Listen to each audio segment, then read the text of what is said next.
And now, from Grid Square Echo Mike 48, this is 100 Watts and a Wire. Whoa! Well, hello and welcome to 100 Watts and a Wire. It's Christian. My call sign is Kilo Zero, Sierra Tango Hotel, and happy day to you. We are doing our live stream, a recording of the podcast. We're up to episode number 360. That is nutty. It's nutty. Where does the time go? I want to know. And Sidecar Steve is here with me today. We're having a pleasant morning, having fun backstage. You see, with a little bit of Old Bay goes a long way. You got a problem? Put a little Old Bay on it. Put a little Old Bay on it. You got the, probably not proper to joke about the monkeypox yet, but put this on it. Put this on it if it has. Little cans here on the West Coast. Yeah. We don't get the supersized ones. Guess who else is here? There's Scotty. Scotty got a new rig. Scotty got a new rig, so he not only sounds great, he's also looking great for the friends that are listeners who are available to hang out with us on Saturday morning as we do the show, record it, stream it out. You can join us live in the chat room. Put a Q in front of your questions if you have any. We'll get to those today. Also, we've worked out the calls with Discord. So if you're a member of the Discord, and we will drop the link in, so, you know, if you're into that sort of thing. A lot of people don't like it. Social media, they don't like the Facebook, but Discord seems to be a place where people can come together and chat. Sidecar Steve does. I knew when Steve liked it, I was like, oh, okay, well, this says something, because people don't like Google. They don't like the Google either. I just saw a commercial that was anti-Google, you know, and it was like using the Police I'll Be Watching You song, and he made a parody out of it and said that Google. So I say, oh, okay. So some people just don't like the Google, but Discord is an option, and we can take your calls there. Look for the live show area, and what you want to do is probably read first real quick how the process works, but you're going to go into the green room, and then you'll be moved into one of the live spots, and we'll take your calls a little bit later. So there you go. Right now, it is 57 degrees in Missouri. We can see how many states we can work weather-wise today and see who's around. So put your temperature if you can tell. We'll see how many states we can get across to today. 57 here in Missouri. What are you looking at in Washington State, Steve? 42 right now. It's another cool one this morning, and Spike is complaining about snow because we had it Thursday and we sent it to you, so you're welcome. So it's kind of like crabs or like some other sort of STD that you're like, hey, we had it. We gave it to you. Enjoy. Enjoy. Put some Old Bay on it. Put a little Old Bay on your crabs. Just open up your trousers. Sprinkle, sprinkle. Throw them in the pot. I don't know how many of those you'd have to have for a full meal. You'd probably be looking for hospitalization with those sort of. Actually, it says best on blue crabs, 5 inches across. That's usually what you can dip them out of the is Chesapeake. insulin resistant, so you're good to go. No calories, and like 3 ingredients. But man, it is such a lovely thing. My mother sent this one to me. I've got a huge can. For most people, 1 pound of Old Bay seasoning would last you probably 10 years, I would think. I don't know, but you know, us East Coasters put it on everything. Toothpaste in the morning, you name it, we put it on. And some people don't get it. And I even had somebody, my stepdad was like, nope, there's actually something better. I was like, it was the first time I hit my stepfather in the mouth. Shut your mouth. You just shut your dirty mouth. That's what I said, and I think I left. Drove all the way home that same night. But he said there's another one out there. Maybe Scotty knows about it, but he says it's really good. I don't know if they get it from New Orleans or where they're getting it from, but he's like, it's really good. I can't remember the name. It might be a person's name. I don't know. You guys know more than I do on the East Coast, but I'm addicted to the Old Bay. Just been in my life for so long, and I'd rather not mess that up. I was raised on the Old Bay. Creole seasoning that I baby really formula like. for me growing up. Baby formula with the Old Bay in it. Yeah, it's great. What are you dealing with, Scotty, weather-wise? What's it look like? So we're at 10 a.m. East Coast time. We are at 89 degrees. Damn. 57% humidity. Headed to the mid to upper 90s today. It's also a Preakness, I do believe. Yes, it is. It is Preakness Day for the folks that like to get into the horses, the bet on the ponies. It is the second jewel of the Triple Crown. And I've got some old story. I used to park cars over there when I was a teenager. Oh, no kidding. Yeah, I did a whole lot of, okay, come forward, forward, my hand gesturing forward, stop. And that was it. And but you wouldn't believe the value of a parking spot at about, I don't know, 7:30, 8 o'clock a.m. on the morning of Preakness, and these people come to play. They have money full. They will spend $50. And what we would do, give away some trade secrets of the parking lots, was we would hide a couple spots. We'd leave a couple spots open, and we'd have our cars also parked so you could move them, right?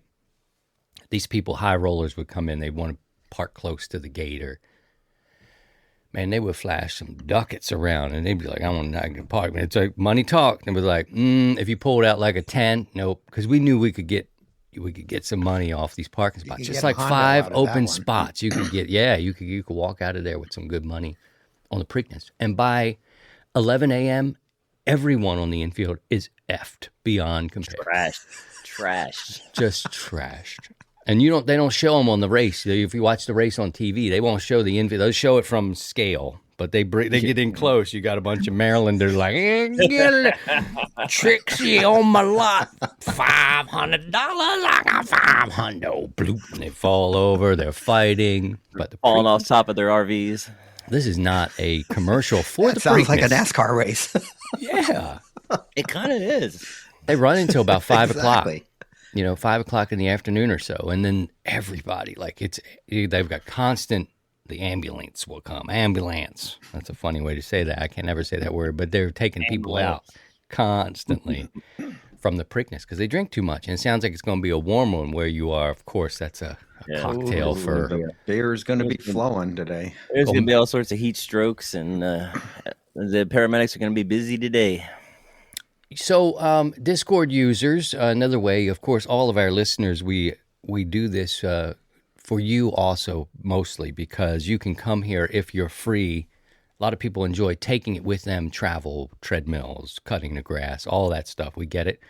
And that is the cake of the audience there, here. But when we record this, we can actually have you participate and control or direct the conversation with your questions, Q&A. You guys come in here and tell us what you want to talk about. It is a live show, open for everyone. Discord users, you can talk in the chat if you're allergic to the Google, you're allergic to the Facebook. We're also streaming on Facebook this morning. Hello, Facebook. But you can call in. You can call into the show by looking for the live show area and go into the green room, and then we'll bring you in as we go through. And maybe if we do an overtime today, we'll just take some calls. But yeah, that'll be great. People are saying, what y'all going to talk about today? What y'all going to talk about? Well, we're going to talk a little bit about our memories of HamFest. We're going to talk about that today. So you can also put in the chat if you're here some of your memories about recent HamFest or ones in the past that maybe you picked up something cool or you had a great experience, or like many who before us got to see the stream of the poop in Hara Arena as the toilets won't flush. Now, I blame this mostly, Steve, on the diet. I mean, these guys don't have their wives around. They're eating whole pizzas, pepperoni pizzas on their own, whatever it may be. And next thing you know, all the doo-doo places are overflowing. Is it true or false, sir? You were at Hara Arena and saw a steamer float by. The brown trouts. Yep, the brown trouts were flowing downstream, and literally in the HamFest area, and it was amazing. It was like, and people just kind of like stepped over it. They just kind of brown trout, and it was like, okay, just move on. It was the poor souls that were downstream from the. These are not the memories that we're really fishing for. The brown trouts, the floating DNA, all these sorts of things are a little scary. They should not put you off of HamFest. But we got to go to the root. That was one of the most memorable ones. But for the Hera and the folks there, they got on top of it literally right away and took care of it, and just everything went as normal, business as usual. Just It float was it downstream after that. Yeah. Just scoop it them out. was Did a they have a little big net? odorific for a while. Sure it was. but, It's you know, just, it's feces. if you ever been by the bathrooms at Hare Arena, it was no different being inside versus outside. And look, who's using that much toilet paper? You know, it's what are we But eating and how much paper are we using? You only got like It a was- 50-cent piece you're trying to clean up back there. Knock it off. Slow down on it, Those huh? bathrooms got destroyed before 10 o'clock in the morning. It was just amazing. They were literally destroyed. So this was not the direction I had intended to, but I guess I brought it up. Holy hell. Yeah, that was, one memory, but the others were just I think some of the best parts was after Dayton was done, the debris field that was left, that sellers that just left their stuff, and then basically Dara was responsible for cleaning up. And That's all big guy. there was one year someone brought a bunch of toner cartridges. So all the different colored toner cartridges for laser printers, and the next thing I know, those were exploding in the parking lot. Oh, and no. just yellow bombs. It was just unbelievable. Well, Just hold some on to of that thought. You're welcome to share your favorite memories of HamFest. Could be any. We're just celebrating now because this is the week of the Hamvention in Xenia, Ohio. This crew could not be there for different reasons this year, but we may put something together for next year and just do some sort of low-key gathering there. We'll see how it goes. But anywho, a lot of drinking. a lot of drinking. That's what I'm talking about. We'll get into that in a second. Let's first get into this week in radio. May 20th, 1901. We were all much younger back then. Steve was kind of a sophomore in high school. I was like, Scotty, long hair and the hat. Reginald Fessenden applies for high-frequency dynamo patent. Okay? Reginald Fessenden. On May 24th, 1844, now this was when I wasn't born yet, but Steve was in kindergarten. Steve Morse sent the now famous words, "What happened to my music? Let me cut my music off. Come on now. I thought we had this on a loop. You're playing with me." 1844, Samuel Morse, this is an important one, y'all. The now famous words, "What hath God wrought?" from the Supreme Court chambers in the basement of the U.S. Capitol building in Washington, D.C. to the B&O Mount Clair station in Baltimore using an experimental 38-mile telegraph line strung along the B&O Railroad right away. Can you imagine this, Steve? 38 miles. 8 miles. Nice. Kicking. Yes. I just get my little groove on here with that.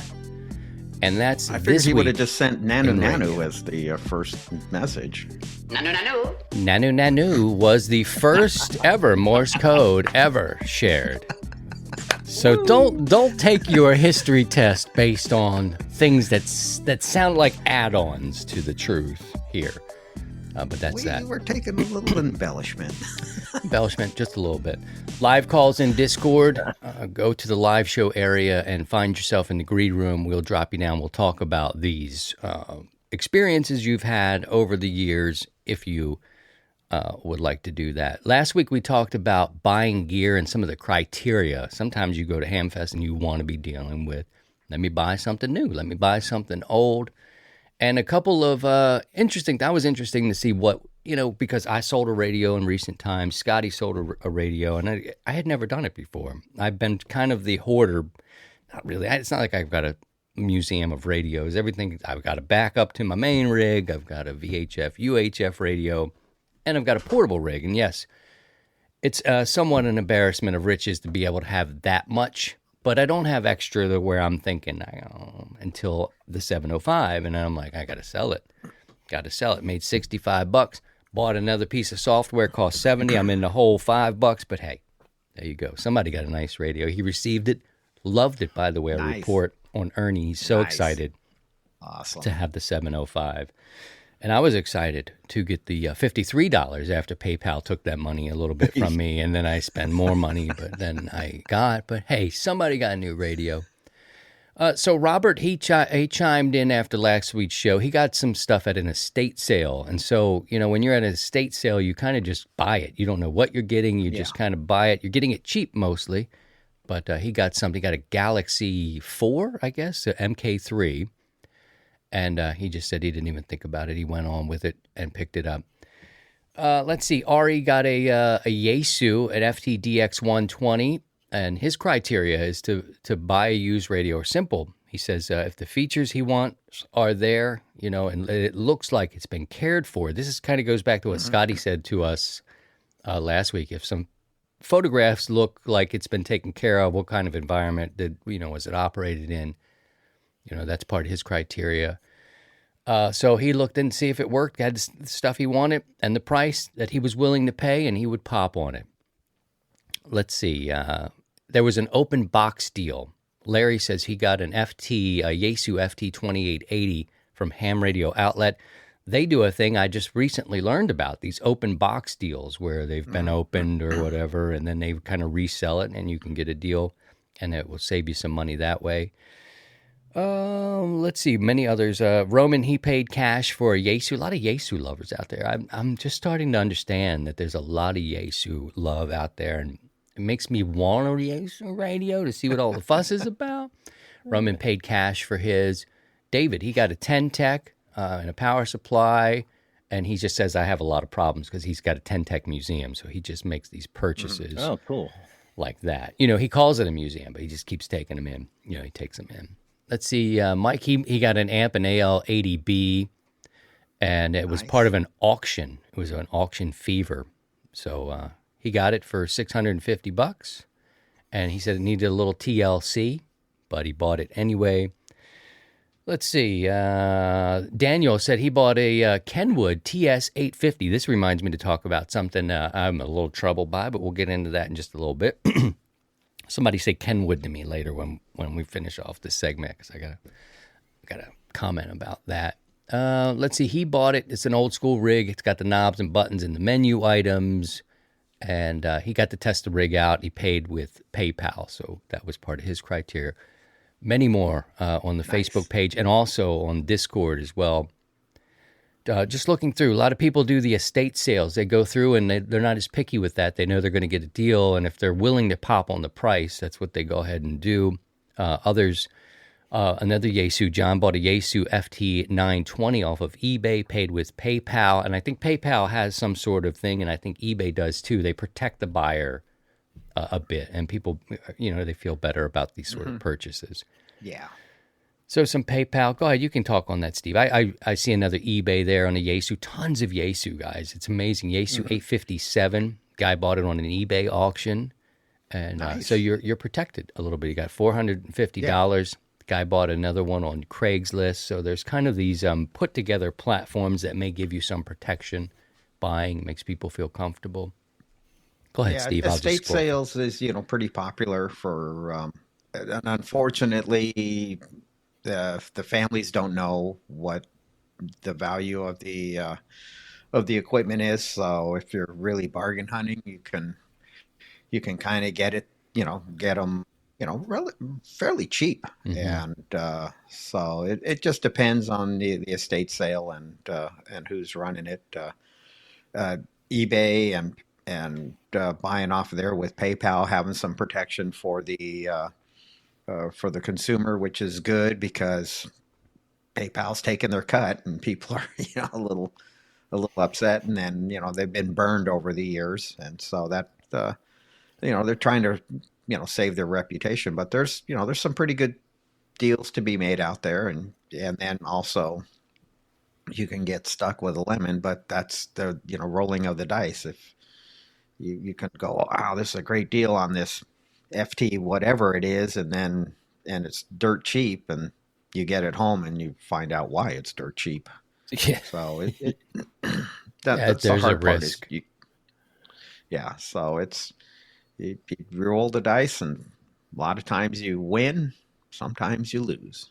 A lot of PayPal, a lot of eBay, Some in-person stuff where you can actually plug it in. I believe Scotty said that as well. I mean, that's ideal if you can kind of touch the radio and turn the knobs and see it work. I mean, that's ideal. But in our current world, and Ernie knew who I was just through the show for 7 years now. He felt comfortable enough. And again, I mentioned I didn't have the box. And within that box that I chucked, because I thought it was just the cheesiest box, I'm like, I'm not keeping that around. Was that supposed to be like a photograph somewhere? You know, it was the radio out like it was laying on the beach, you know, or in the field. Like I'm so beautiful. I'm like, this is weird. I just wanted the tan box with the letter. Centerfold from a magazine or something. It was a centerfold, 705 with its, junk out there and everything looking sexy. I'm like, oh my. But I tossed it aside and away. It wasn't a huge box because this thing is the size of a brick. So it wasn't like it was a huge box, but within that, I got rid of the manual. And I thought, man, this sucks because I would want that manual and I would want less about the manual, but the original box makes me feel like, this person had it. He kept the box. Yeah, we talked about that a little bit last week. It's kind of interesting here in this hobby is that people are obsessed with the original box and they want to have it. And I understand it because the original box is, what the radio shipped in. So if you have that and you're going to ship it, there's a good chance then the radio is going to survive because the manufacturer, that's the way they did it. But there is a huge obsession with the original boxes. And I got an overhead here in the shop and it's full of original boxes of these rigs. So me too. This was the only original one. Boxes too. Except for my FT101. That's the only one I don't have a box I for. have to tell you, man, I think that my 705 purchase was an instant regret. I mentioned it a couple of episodes ago. I think it was an instant mistake. I shouldn't have bought the radio, and I knew it.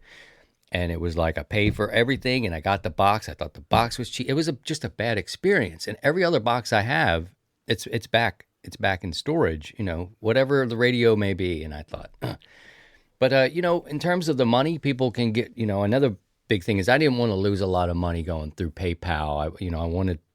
I get it, man. I know why they're in business, but, you're going to give $30 or whatever the price is. You're going to give a cut to somebody. They're going to take it, making that transfer for you. So that was a consideration as a seller. I didn't want to lose too much. You're already not getting full freight for it type of deal. So anyway. The money exchange, the box, the manual, I know that's important to people, but, so that was interesting. Thank you guys for participating and sharing what you do. And I don't see estate sales like that, man. I know Mark has mentioned here in the chat about, silent key type of stuff. And I would imagine if that were to go out to a club, you'd be out there bidding against other hams and that sort of stuff. So. But that's different. Ricardo says, I keep all the original boxes. Well, good for you. Yeah. You live in paradise. That's if you got the room, boxes. That's great. Right. And, you live in a house of boxes, Ricardo. Good for you. Stop judging us. At least it's not a house of cards. So. Well, I guess my record's pretty clean now. I've got all the boxes for my radios now. I just didn't for that one, and that's okay. Ernie was happy, and he's cool with all that. All right. If you have a question, we'll be taking questions here in just a little bit. If you have a question about anything, life in general, this show, radio, towers, what have you, put a Q in front of it in the chat. Yeah. Before we go, I have always used money orders when I make purchases over, person to person, and they're going to ship it. I'll just go down to the post office and get a money order, and that's usually pretty good. And I'll tell them, okay, wait till the money order, you receive it, have it in your hand and cashed or whatever, then you can ship it. And then I'll throw in extra money for the shipping and things like that. So I purchased a 450 that way, and it was a guy who was selling his complete station, and I just unfortunately had to pay medical bills, and I said he was so appreciative because he told me that there was so many people trying to talk him down. He just was saying, this is my price. And I said, yeah, I'll pay your price, and doing an extra $100 just to say for shipping. And that way it was like, if you have any extra left over, keep it. And leave it at that. But there was people trying to, they were offering half the price that he wanted to sell it for, and it was just, I mean, I understand it, but it was like, come on, guy's trying to pay his medical bills. Let's check in with Scotty and get our contest and all that sort of stuff that's happening there. See what's going on with Scotty right now. What's happening? All right. So this weekend we got His Majesty King of Spain CW contest happening. That's May 21st and 22nd from 1200 Zulu to 1200 Zulu. Also happening this weekend is the Arkansas QSO party. Today 1400 Zulu to 200 Zulu tomorrow. And then next weekend, we got a big one. It's the CQ Worldwide Berthold Prefects Contest for CW. That's happening next weekend, 28th, from 00 hours May 28th to 23:59 on May 29th. So that'll be a big one for the CW operators out there. And that's what I got for contests for this episode. I'm gonna check the volume on that. Does it seem hot to you guys? I don't know. The music's a little hot. Yeah, it could be brought down a little bit down. There you go. I'll bring it down a little bit. We like to do things in real time around here. Look, there you go. Mixing on the fly. We're mixing on the fly. We have to do it with buttons and digital sliders instead of the actual, the old school faders. But that's all right. Thank you, Scotty, for that. And now it's my turn to tell you about. Oh, here we go again, girl. You shocked me the other night. No women listen at all to this. So I don't know what in my mind believes that somewhere in the ether, I mean, maybe somewhere, definitely not on YouTube. They don't watch it on YouTube for sure. It's like 0 women care about this. But anyway, girl, for real, move over. Why so much equipment and cables in here, girl? 100 Watts and Wire is brought to you in part, by LDG Electronics. Family owned and operated. They got the ballons, the onions, the meters, and of course, those world-famous tuners. Customer service is second to none. Visit them online at ldgelectronics.com. Everywhere you look, there's an LDG. Oh, ouch. Is that a banana clip? What you doing with that clip, girl? Ow, is that an alligator clip? Why you gotta put that on me? Holy moly. That's a banana clip. Add that to Sidecar Steve's banana hammock conversation of about 30 episodes ago, where he frightened off some of our friends. He talks about a banana hammock. Banana hammock conversation. Yes, Leo, it does have a feather on it. It is an alligator clip, a banana clip, and a feather. I like that. Oh, I'm tuned up, baby. Woo! Speaking about banana hammocks, what about your Kenwood? Oh yes, thank you for mentioning that. As we get into the HamFest, I was surprised to see Big Ben said he sent the list of vendors. Kenwood is not in Dayton. Now, I know maybe they didn't have something to reveal. I hear my sources say that Dayton always isn't the best place to reveal new products, but, at least something small. But Kenwood isn't even there. What do you make of that, Steve? Yeah, I knew about that a couple months ago that they weren't going to be there, and it was a kind of a shock. I mean, they usually have a pretty good presence there, but not this year. So it was, it starts throwing out the rumors that that they, are been getting out of the amateur radio market, but they're still there.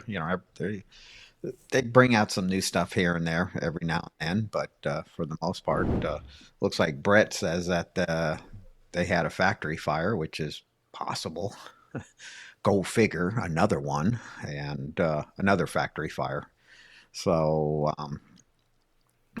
it's, and the amateur market's not that big for them. So they have their commercial line, they have their consumer line. So it's I would love to see more from Kenwood because they make some great equipment. They just really nice.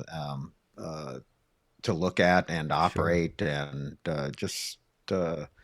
But they're just not like ICOM is. They're just cranking them out. This every year they're doing something. I'm a little surprised this year that there's no new HF rigs, but maybe they've just been ignoring the the VHF UHF market for a while. So now they brought out I understand a couple new 2-meter radios, handheld, and I think a 65-watt monoband 2-meter radio. So, and Kenwood has brought that out a number of years ago. So, and I think even Yaesu now has one too. So, yeah, it's good to see, still in the market and throwing the love out there. Back when in 2012, I didn't even know what, I mean, I didn't really know what I learned what ICOM was. I learned what Yaesu was, but I knew Kenwood from growing up as a kid, knowing that my brother's radio and my cousin's radio and the stereo systems and everything, like they were top shelf. And I in my mind, I was like, I'm going Kenwood, man, because I grew up on their electronics. I know what their stuff, and I still didn't know anything about this game at all. But Kenwood, it was programmed in me. I knew that name. I knew that one from many years before, just on the normal. So I guess I did hear that Ten Tech was there as well, and what they're doing is, I don't know if they're doing, I don't even want to speak out of it. I think they're going to slowly come back in. I don't know if they're doing some consulting work or what they're doing there, but they are there. Yeah. Ten Tech. They're now based in Dayton. So they've been moving around, and I think they're now moved their headquarters and all their facilities into the Dayton area, which is good.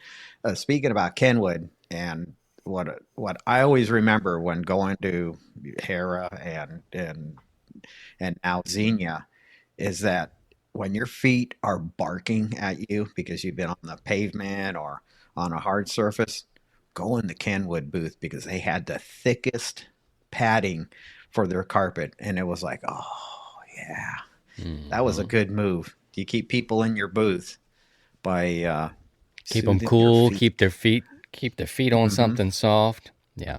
I remember in Hera Arena, you'd walk through, you'd hit ICOM at one end of the arena, and then you kind of work your way down, and you passed R&L, and you got down towards where Kenwood was, and then it was like, oh, my dogs are like going, yeah.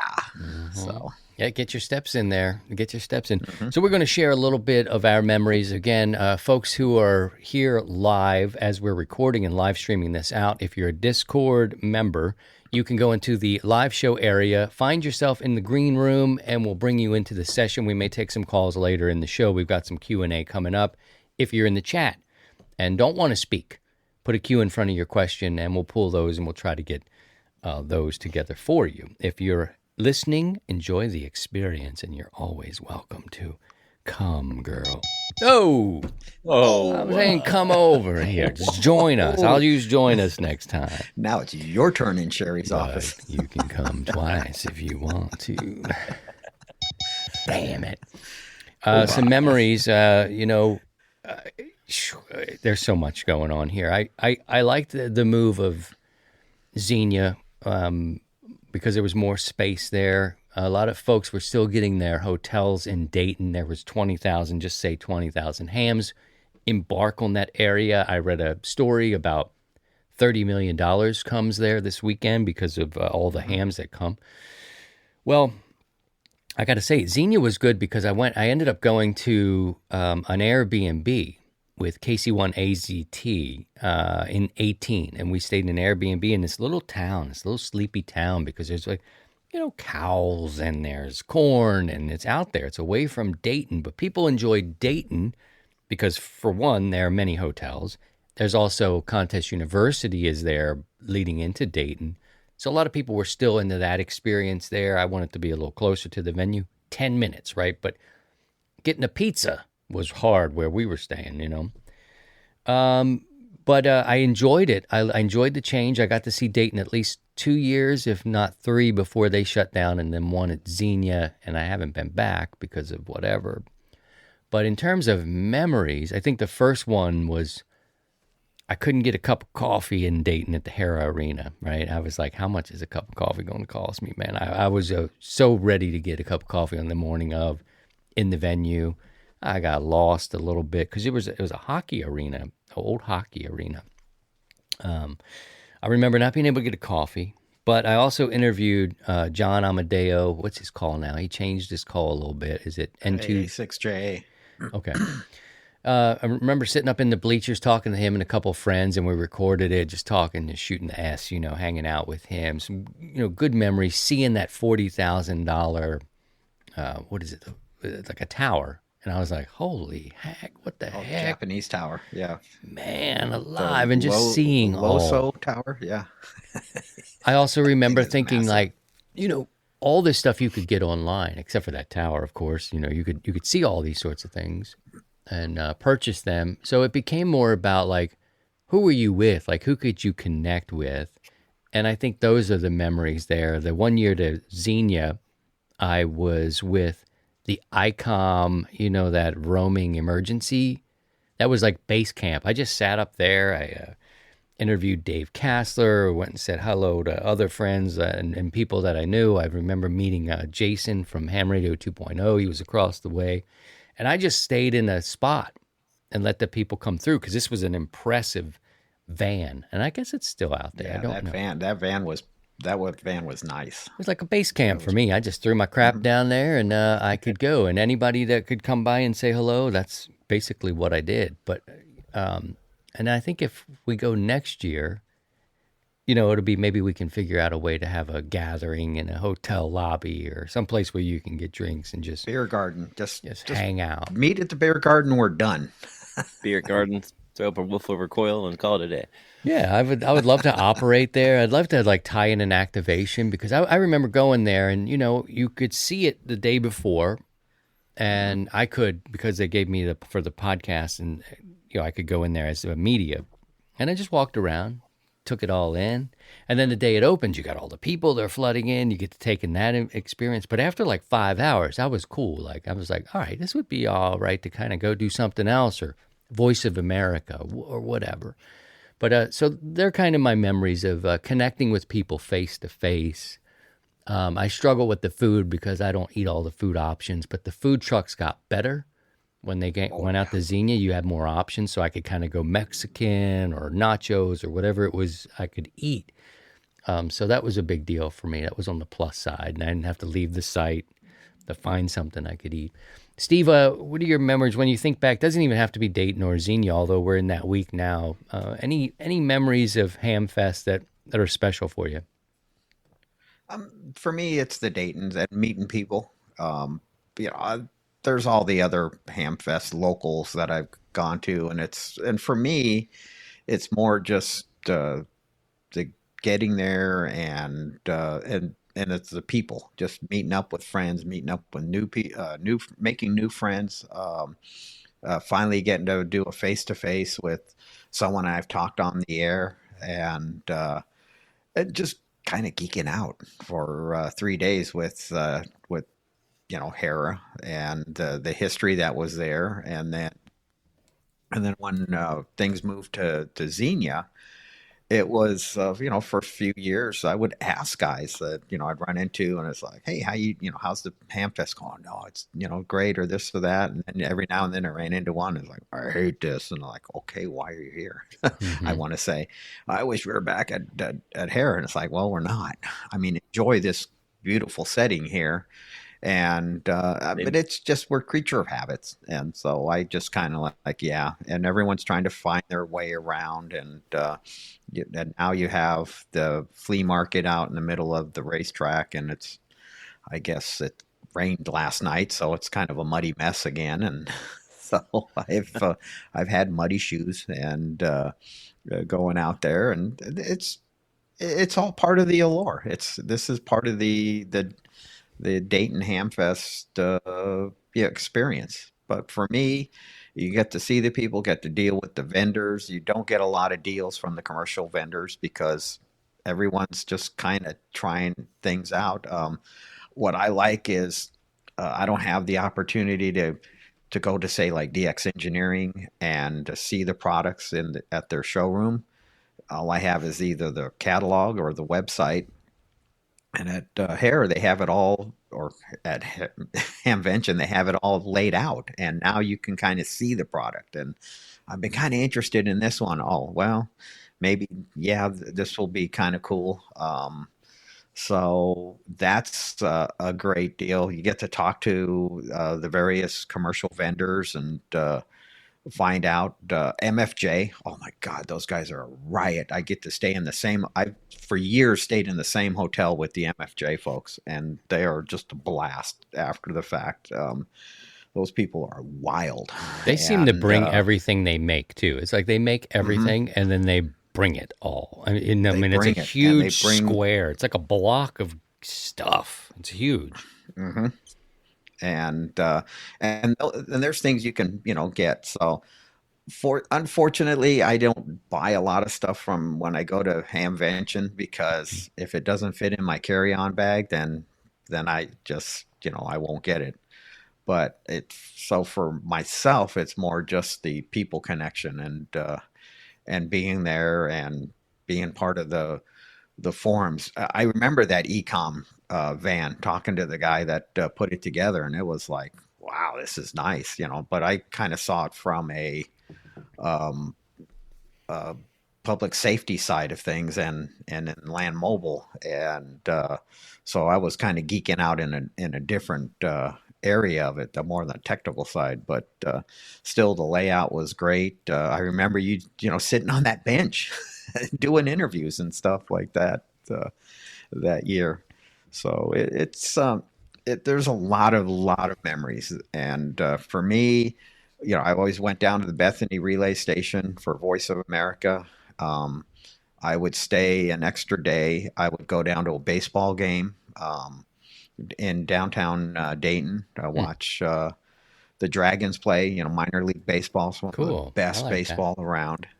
And on a Sunday afternoon, go across the street from the stadium, go into Mendelssohn's, their facility, their big facility. You remember Mendelssohn with their big tent and everything and all the stuff. So their store was just incredible. And then down the street from there, we found one year, Dan and I, we found this bar, but it was a maker bar, and it was full of 3D printers and benches that you could work. And they had benches that had soldering irons, and they had tools there to work on your projects. And that's cool. They had a coffee bar and a beer bar. So as your part was being 3D printed, you could have a coffee or a beer and that was just down the street from Mendelssohn's and the base. So there's all kinds of cool stuff in Dayton. So those are some of the memories that I have. Well, I should say, it seems to always rain this time of year in Dayton. So just prepare, because one of my favorite places is the, what is it called? The flea market area. You walk around and you're going to be balls deep in mud. I mean, you're just going to have to understand that. You're like, oh, that's cold. Ooh. Yeah, it's getting in the boots, on the boots, all that sort of stuff. Maybe not that bad, but driving in, it's tough. One quick memory I almost forgot. I mentioned staying with Patrick in the Airbnb, right? And it's like someone's home. It was real nice. Thunder cracking here. I'm unplugged too. And a couple things I did bring, and I brought like some Quaker oats, right? I'd like to enjoy more back then. I brought some Quaker oats, and you should measure these things out, because I would always make too much in this container. So anyway, it was like the day we were supposed to leave or whatever, and I was going to be leaving early in the morning, and I think he was leaving later in the day. But that night, we had taken the trash out, or the trash was out. I didn't want to leave any food in the trash can. So what I did is I made too much oats, and I couldn't eat all the oats. So I took the oats and I said, I'll flush this down the toilet because I don't want to leave it in the trash can. Well, oats expand, right? And the oats, and he was out. He went out and did something. I was home alone, right? And I was like, bloop, a big old clump of, oatmeal in the toilet. And would you know, Would you know that some of my bitch wouldn't flush? And I messed up the toilet, so I'm all by myself. And of course, the oats go away. Like, they're up in the pipe now. So I'm like, oh, Patrick's going to come home and think I left a steamer in there and messed up the toilet.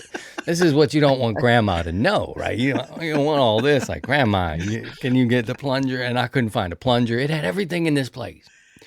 Dryer sheets, whatever the small things, except the plunger. Couldn't find a plunger anywhere. And I'm like, look, I need this toilet to be clean before Patrick gets here because he's going to think I stuffed it up with some weird diet thing going on, right? And there was no sign of the... So he comes home, and I had this look on my face, right? Just like, look, I got to tell you something. It was like a sit down. I got to tell you something. Don't go to the bathroom in that toilet because that toilet won't flush right now. I had to just come out with it. And he gave the look like, yeah, you filled it up after you ate that pizza from Domino's the other night. I'm like, no, man, I put oatmeal. And it's like, who puts oatmeal in there? You know oatmeal expands, right? I'm like, I made too much. I couldn't eat it all. I didn't know what to do. I didn't want to leave trash in the trash. It was this whole thing. I had to relive it over and over again. I don't even know how it got undone, but I might have just sped off. Like, you probably just heard my truck. Bye-bye, Patrick. Hong Kong. So he mentioned that one to me, and I had almost forgotten about that. But a pro tip for you guys is don't flush the oatmeal because it likes to expand in the pipes. Why did I make so much damn oatmeal? True story. That's true story. Oh, my God.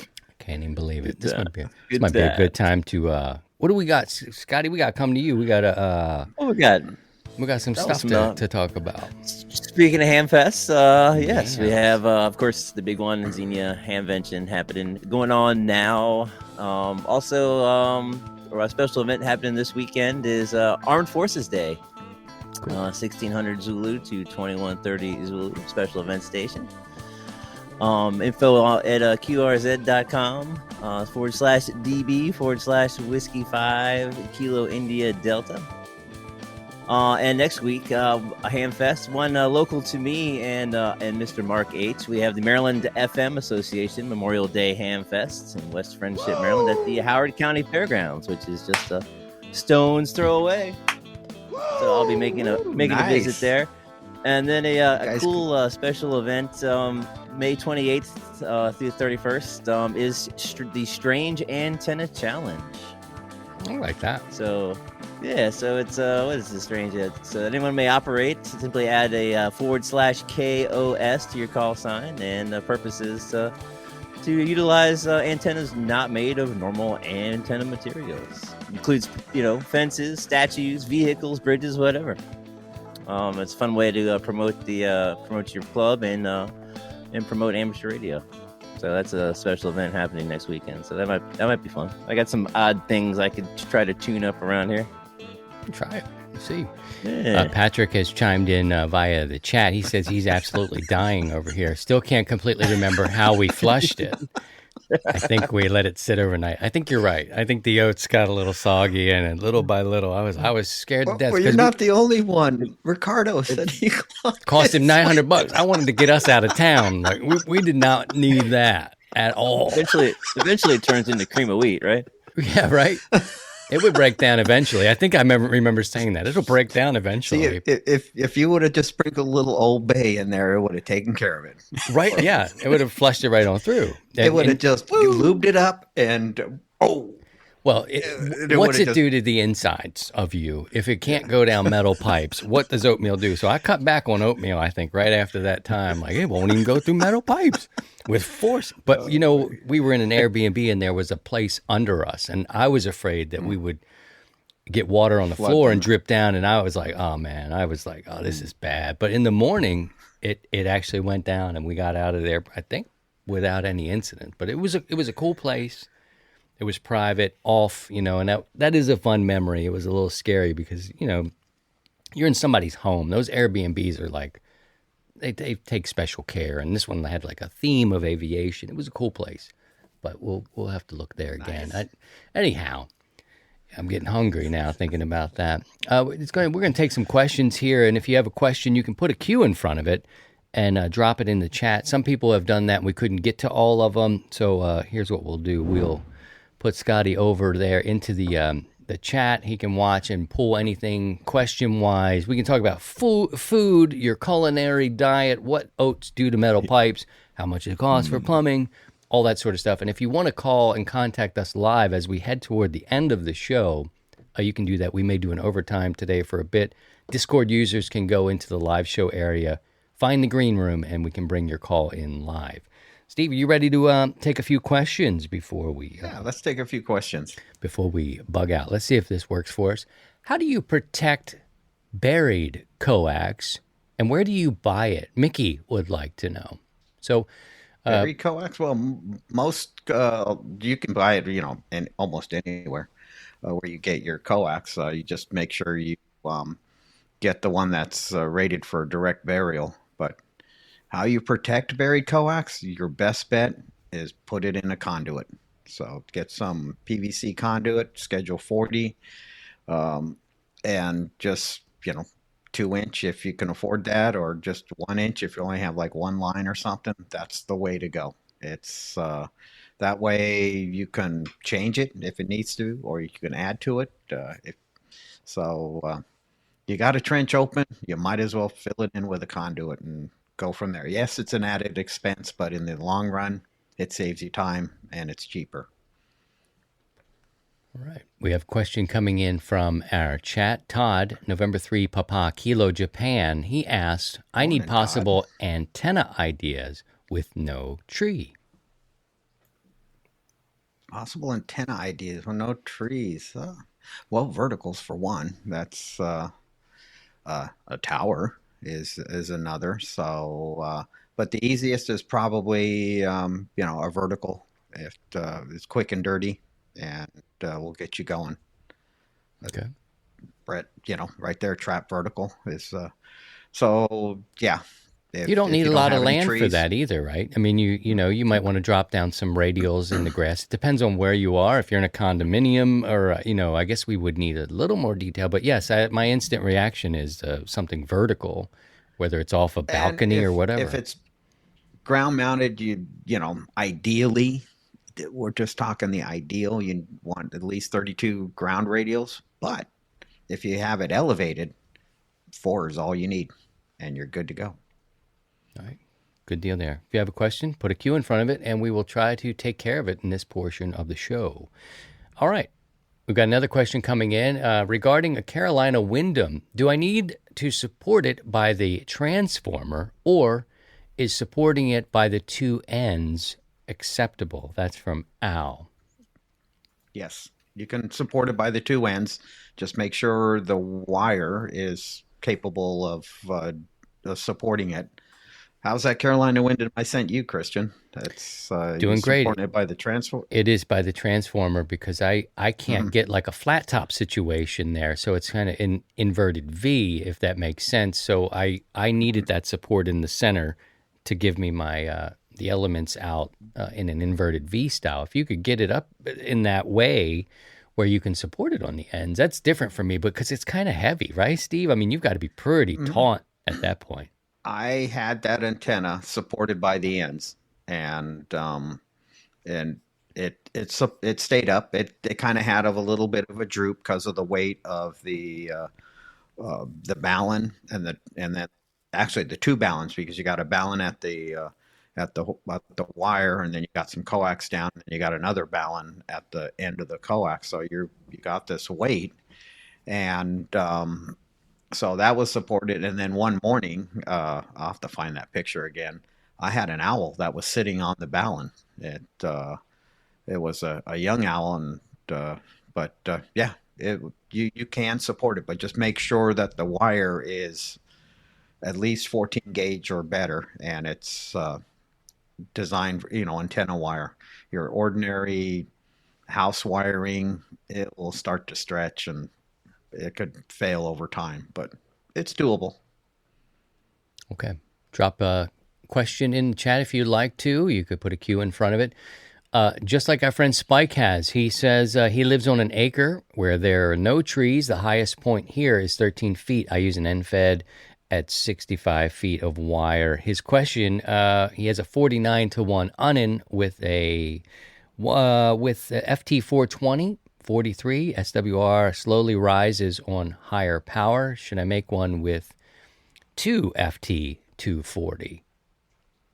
I'm not sure I understand. Yeah, I'd probably, it says your SWR is going up under higher power. We're going to get in the weeds here. I think your balance is going to start overheating. It's getting saturated, and so ideally you want to stack your toroids and then wrap your wires around it. So yeah, you're oversaturating the balun, the 49-1 Unin. Okay. We have a question here about antenna building. Does any wire material work better or worse? This is from Bill. So he's asking, is there better wire to use in gauge, I guess, larger gauge? Larger gauge. And then ideally, if you're going to have some long runs, you're going to have some kind of, you could get away. There is a copper cladded steel wire. That is the ideal for long runs. It's very strong. So you're going to want you want a wire that is more or less designed for antennas, but like your standard house wiring that you go down to Lowe's or Home Depot or wherever big box store and get a 500-foot roll of 14 gauge black or white or wire. Over course of time, it's going to kind of stretch because that wire is not designed for that, and so there are wire that is out there that is designed for long spans, like with a dipole. So I mean, it's doable. Just you're going to have issues down the road. I've used standard stranded house wiring 14 gauge, and it's lasted for years, but it's kind of stretched over time, and when an antenna stretches, it changes the VSWR. So, but I go for wire that's specifically designed for antennas. There you have it. If you have another question you'd like to, have answered, put a Q in front of it. We'll try to do our best. We'll also be taking some Discord live calls if that should be of interest to you, calling into the show through Discord. Scotty, I am sorry I did not ask you. I got wrapped up in my oatmeal story. Any HamFest memories come to mind? Doesn't have to be Dayton, doesn't have to be anything. I know you have not yet been to the Hamvention. So is anything attending, whether it's a sale or just an experience, stick out? Yeah, I mean, I remember my first HamFest was a local one here at Columbia Amateur Radio Association here in Howard County, Maryland. They have a small one every year at the local fairgrounds, and that was my first HamFest. And I just remember being just kind of overwhelmed with everyone it's mostly a tailgate sort of HamFest. There's really no indoor tables going on, but just being overwhelmed at all the stuff that people just, the back of their cars, so they open the trunk and just all the crap that everybody's got, everything from vintage radios and test equipment to, 25, 30-year-old HP computers and everything in between. I remember there was this one guy, because I was being an audio guy, there was one guy he had a box truck and he was selling vintage broadcasts consoles. So he had this old 2 big RCA broadcast desk from early 60s, late 50s. And I just remember oohing and ahhing over that. I was like, I need to get that and modify it into a recording console somehow. Yeah, he found his audience there. He knew he hit something with you. Here comes the audio guy. Let me roll up the door on this truck and show off my wares. But I can't wait to get to Hamvention. I have not yet been. I'm planning on going next year. Hopefully the Team 100 can pull something off for next year. That'd be awesome. I think it'd be great. I mean, I think the one thing about streaming and being able to do the show live is that the community can come join you in real time. And that's why I always tell our podcast listeners, I know you're on the run. That's why you dig this. You like listening because you're moving and you're doing something and you can just put it on and that's cool. But you're also invited to come here each week and participate. So we kind of meet each other and you learn each other through the chat, through the Discord. However, it's the community just expands And what I like is they can actually control the questions, like the questions that have come in from Spike today and from Todd. If there's something you want to know that we can't, we can cover, we'll try to help you with that. And as we head into the final stretch here, we got to talk about the tune-up, which is coming up. I know everybody's so excited, if you will, about I don't know if everybody's excited like that, and I don't even know if excited always means like that. You freaky lady. I probably got to let Sherry go. We might need to. I don't know. I got to ask Patrick. The Sorry Sherry sweatshirts and T-shirts are still available. I guess they're going to run through the end of the month. So if you're interested in celebrating Sherry as she gives us the hard stuff, let me finish the sentence first.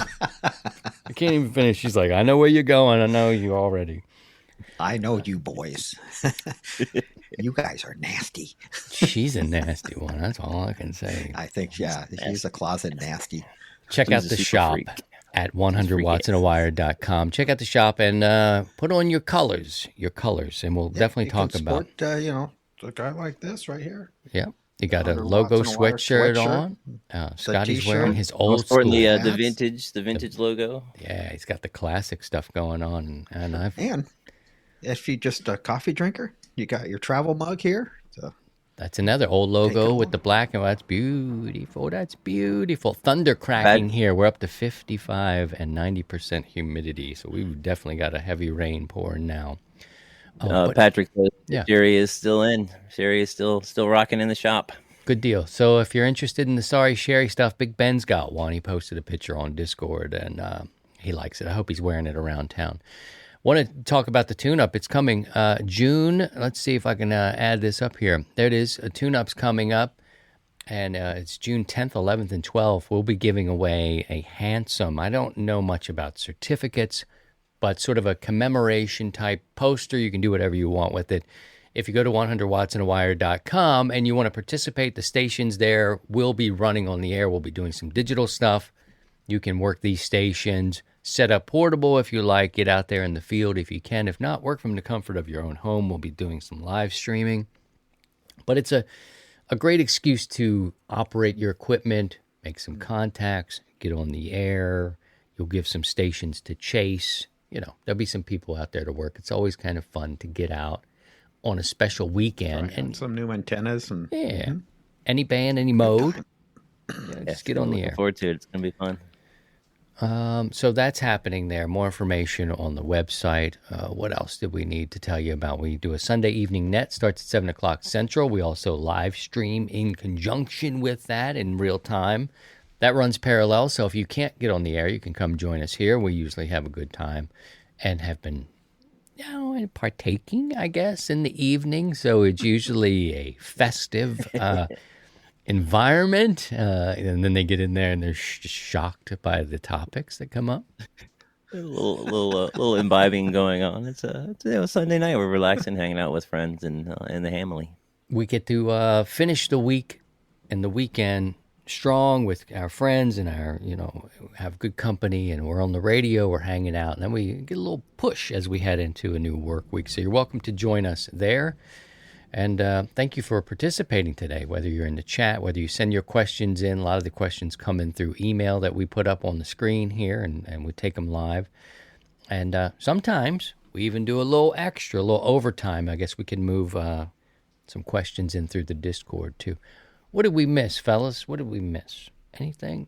I think we got it covered. We covered Dayton quite well, and the memories, which was great. It was good to relive some of those memories.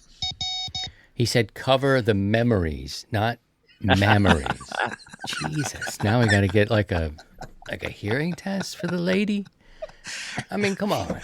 You should happy. Know I am a free the nip kind of guy. Anyway, I don't need nobody covering me. Come on, man. All right. So we'll take some questions on Discord. Thank you all for listening to us and subscribing wherever you get this podcast. You're welcome to join us every Saturday. We enjoy being with you for sure. Can you guys hear that crackling? Oh, man, yeah. It's thunder. Yeah. There you go. It's not my stomach. It's that we're in the constant rain, grass 12 inches, cut one day, Rain. That's kind of how it goes. Yeah, we'll do a little overtime tonight, today, or tomorrow, or whenever you're listening to this. But for now, we'll catch you on Sunday, 7:00 Central for our live stream, and for the boys, we'll, I know a lot of people out there want to look good. You want to look good. You do things because it makes you look good, but let's try to do good. Let's try to be good as we head off into our community. We got to do something different. All these people, it makes me look good. I say this because it makes me look good. Damn that. Do good, be good. How about that?